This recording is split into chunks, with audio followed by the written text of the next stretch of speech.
Hey guys, it's been a while. I've been doing study in clinical hypnosis, diploma in clinical hypnosis, which I'm drawing to an end on exams. The last class was today, and I've done quite well, I have to say. However, I've not been on showing up for the astrology, so I thought we'd just do a catch up on what's been going on. See if I see.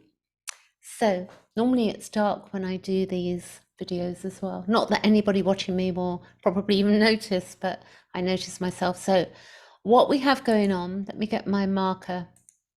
There is a full moon coming up in a few days here, because when this gets to 10 degrees, I think it's actually might be tomorrow. I've been out of sync with what's going on. And I think part of that would be Neptune retrograde. I was born with Neptune retrograde. Some of you will be. It's good to look at your chart and see where you can see an R on your chart. I'll show you my chart in a moment. So if you're not aware of that, you can pick up on that. But if we look at Neptune, which I'm going to do here, and it is here at 27 degrees. That's actually on my natal Saturn at the moment. So I'm going to run through some keywords of Neptune. And I do think it's worth understanding the energy of what Neptune is about. So we have inspiration, okay?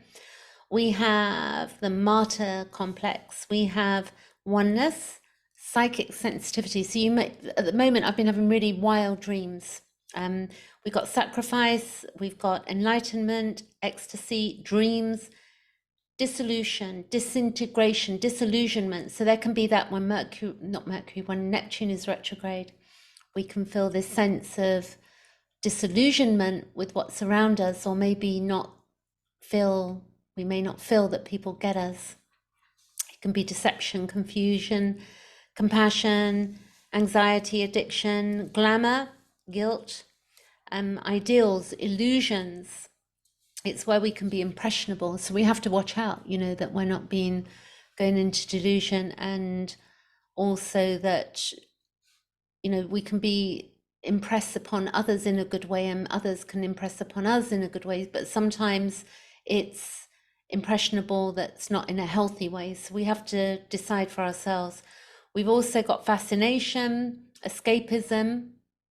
We have romantic love. We have merging. We have also a sense of, madness as well that can happen with that. So again, it depends, don't worry about it, but there's a lot of madness in this world, as we well know. Creative expression. We have our imagination. We have sensitivity. It's where we can be idealistic. Spiritual attainment, compassionate, visionary. And we can also have, in the lower octave of it, we can have self-destructive escapism, which would be addiction, which is really difficult for people to take on board sometimes. I am 11 years today without drinking alcohol. Today, 11 years ago, not one drop. And I understand addiction. I've been through addiction and I've managed to overcome it. And I just know that I'm not good with addiction at all. I'll show you my chart and you'll see why I've had to move away from that. But we get addicted to all sorts of different things. There can be healthy addiction, but sometimes the idea of addiction is projected onto us from society or from other people, because there's that saying that one man's meat is another man's poison. So it's better if we can decide for ourselves, like, not making excuses here, but some people can have a glass of wine and just drink a glass or two, and some people can't just stop at a glass or two. So we have to have the conversation with ourselves. There are no saviors in this world. It's a discussion that's worth having with yourself. And then if you need help with that, discussing that with somebody else. So the lower octave is where it can be unstable, subversive, and delusion. So then what else we've got going on is Saturn went retrograde. If I go around this chart, that'll probably be easier. Chiron is in Aries at the moment. That will go retrograde, I think, in the next, we can look on the chart actually. That would be good. So let's see. We've got the North Node is going to be moving into the sign of Aries, and it maintains a sign, a year and a half a sign as it moves through. It's 18 years around the chart this way and that way. And then we've got with the planets move this way and the node moves that way. The moon at the moment is in the sign of Capricorn, and that's where our full moon is. We've got Pluto that moved from Aquarius back into the sign of Capricorn also. It's the last leg of whatever's going on out there. It's going to go back to 27 degrees, which is the Pluto U.S.A. 27 degrees. When it formed on July the 4th, 1776, that's where Pluto was. It was at 27 degrees Capricorn. A lot of history there in what's going on here. This is moving back. So, you know, the USA really is going through a lot at the moment with restructuring. And we will see this play out towards the end of this year as well, July through to the end of the year. And then it will go back into Aquarius in, I believe, January 2024. Then it'll go one leg back in. When I say one leg, it'll go back in after the summer next year, back into Capricorn for a couple of months or maybe less. And then it'll be out of there. And then it will remain in Aquarius for 20 years. Okay, so that's worth knowing as well. When that node shifts, it's going to go Aries, Libra. At the moment, it's Taurus, Scorpio. We have Jupiter is in the sign of Taurus. It takes 12 years on average around the chart. Uranus is 21 degrees of Taurus, and that's 84 years around the chart. We have also, I'm not going to go into this information here because I'm still learning and it's a bit more complex. This is Juno. I won't go into that either. This is the sun and it's 10 degrees of Cancer.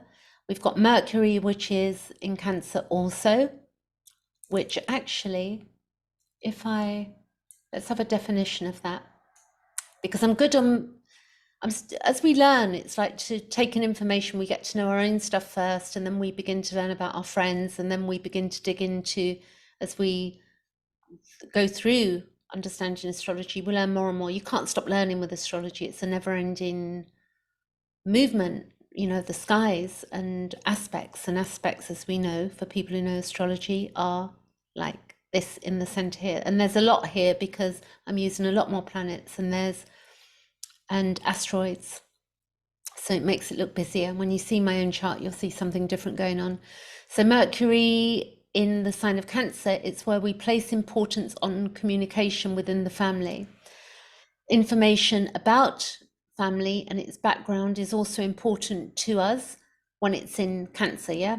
For instance, you may like to collect, you know, family history or photos, and you look after yourself and others by communicating emotional needs. So there'll be a lot of that going on at the moment, people communicating what they need, hopefully in a healthy, good way, because it can be moody as well, the sign of Cancer, not in a bad way. It's just, you know, if we look at what the sun means, the sun in Cancer, which is here, and this is a conjunction at the moment with Mercury and the sun. So the sun, it indicates a caring, nurturing individual with a strong need for family. And this is the fourth house as well. You know, it's family, but this will be in a different house. For me, currently that's in my 8th house. For you, it will be in a different house because it depends on your rising sign and the time of birth. So with the sun here in the sign of Cancer, it's a strong need for family and comfort, and it's the crab. So you may appear to have a tough outer shell, but you can feel vulnerable underneath, and you want to withdraw into your shell and home life. When we feel threatened, we maybe just want to be at home. And I think actually people I've noticed around me, a lot of people are going through that at the moment. They just want to be at home and resting. Not everyone, but a few people that I know as friends. So it's where we can have strong emotions. If we have the sun, it's in Cancer for the collective, but if you have this personally, you'll be more familiar of how that feels. So when you're feeling an emotional equilibrium, you enjoy giving to others. So that's a good one. And also looking after the ones that we love, nursing them through health matters, also cooking and curling up by the fireside, but it's summer. It depends where you are. If you're in Australia, then you're not, it's going into autumn, I would say, or maybe it is going into winter. I'm not sure exactly, but around about that, the opposite. And then it's also a time for strong homemaking urges and also comfort with friends and family. So if you're feeling that, that's what's going to be going on there. Venus is in Leo. Venus is going to go retrograde when it gets to 29 degrees of Leo. It's going to go retrograde. I don't think it's going to cross over Mars. We can watch that because that's a new cycle and an ending of a cycle when we've got Mars and Venus. In evolutionary astrology, we have definition with regard to cycles, which I'm going to be learning probably for years to come as well. But I'm glad I'm here making a video because it's been a long time. And then I'm going to take this chart forward. I'm going to emanate, and I'm going to do this. I'm going to go. First of all, I'm going to make sure that I am sharing the right page. So let me see. Right, okay. So I'm going to go by days. We're here, so I'm pushing it forward by days. And you can see if I go back, like there's Neptune. If we go back to yesterday, it was stationed. If we go back to the day before, it was stationed. I don't know if anybody out there picked up on this, and I don't think it was just me, but a sense of feeling like a bit vertigo type feeling the last couple of days, but I feel okay today. So you can see on the 29th, it was direct. Then we had station on the 30th of June. Then we had station, and then we had retrograde. That's not to the hour, but it's roughly 2nd of July, 1st of July, 2nd of July. Let's look at Neptune, not Neptune, we'll look at Venus. And actually Venus is also links in with Neptune as well. So there's connection. I love that Jung used astrology as well. So let's look at Venus and Mars. We're going forward. So you can see that Mars hits 29 degrees. That's the 9th of July. Then it moves into Virgo on the 10th of July or thereabouts, within the hours of that. And then we've got Venus, you can still see is in Leo here. And then 27 degrees, 28, 29, there you go. And then it stations, station there. So the 21st, 22nd, it stations, and then it's the 28 degrees, and then it's back, okay? It's going backwards. And then it's going to be that way. Let's check. I'm going by days. And I'll give you the date on that because that's only happens it's about, I think it's over 18 months. I should know that off by heart, but I don't remember. So then we go the 5th of September. Okay. So it stations again on the 5th of September, 4th of September. And then it's direct again on the 5th of September. And with that, it will be at 12 degrees. There you go, 12, station direct. So I'm going to see if I can get a moon video done. Let's go back to today. We got the 2nd of July, or July 2nd, you would say in the USA, 2023. And we have the moon. So check this out. We're going to go one day. Okay, so literally this is happening tomorrow. I should glad I had a look because I've been out of studying. I've been studying clinical hypnosis, a diploma. So this means that I've not been focusing on this as much. So there you go. So 3rd of July, we have a full moon in the sign of Capricorn. This is falling on my, I'm going to show you, new share. Okay. So see here, what you have is that we have, this is my chart. And if we look at that moon, it is currently here.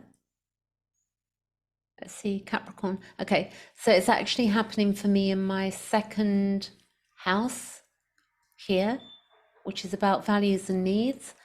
The sun is in my 8th house, 5, 10, 11. So it's on my vertex there.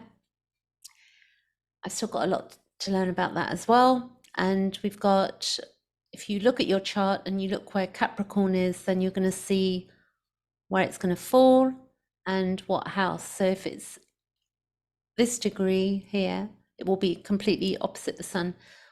The Mercury conjunct the sun, Venus conjunct Mars almost, and then it's going to go retrograde. And then we've got Saturn is in Pisces, we've got Neptune in Pisces. So that gives you an idea. I've got Chiron on my Venus, so it's going to go back over again.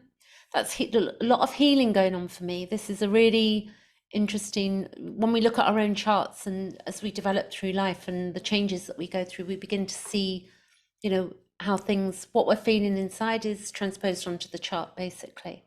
So, for instance, the moon, a few days ago, I think it was Thursday and Friday, the moon was in my 12th house and I wanted to withdraw from the world. Then it went into my 1st and I came out of myself. Now it's going to go into my 2nd. So I'm focusing on my values and my needs, which really means, because it's a full moon for the next few weeks, I will be focusing on my values and my needs and what I need. You know, that'll be my inner needs, my monetary needs, how I'm looking after myself. So this understanding of where this falls for us is really important. I hope that's useful. I'm glad I'm uploading this because it has been a while, but I think there's so much on YouTube and that I don't know if people really notice when we don't upload, but some people might. But anyway, glad to be back. I'll catch you later and I'll see if I can do a full moon video tomorrow of this Capricorn full moon. Thanks for watching.